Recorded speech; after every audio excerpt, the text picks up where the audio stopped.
Minister Morrison. This is an enormous portfolio, Scott. We've talked about families. I'd like also now to talk a little bit about pensioners. I have an old demographic in my electorate. How are the changes that have been put forward in the budget going to benefit those very, very important people in my electorate? Sure. I mean, we've got over 4 million people in Australia who are dependent on either the age pension or a pension-related payment.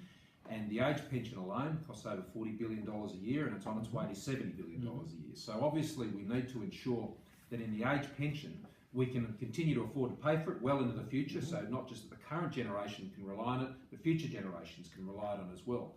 So we need to make the pension fairer and more sustainable. And so what we've done is for those on lower levels of assets, we're going to increase the threshold, which means 170,000 part pensioners now will get a better pension under our proposals from January of 2017. And they will get, on average, around $30 extra a fortnight.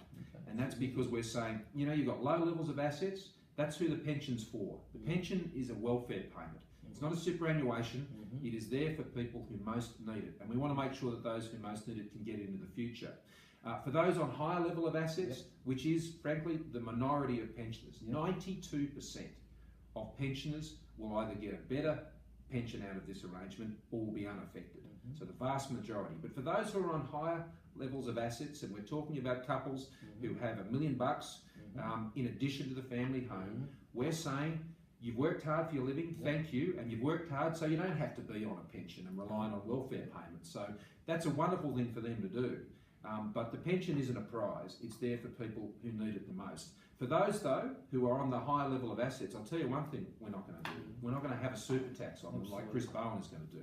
So if you save for your retirement, you can know under our government that you won't get punished with higher taxes. And if you're on low levels of assets and you aren't in that situation, then you know we're going to look after you because we're going to give you a better pension. Scott, there is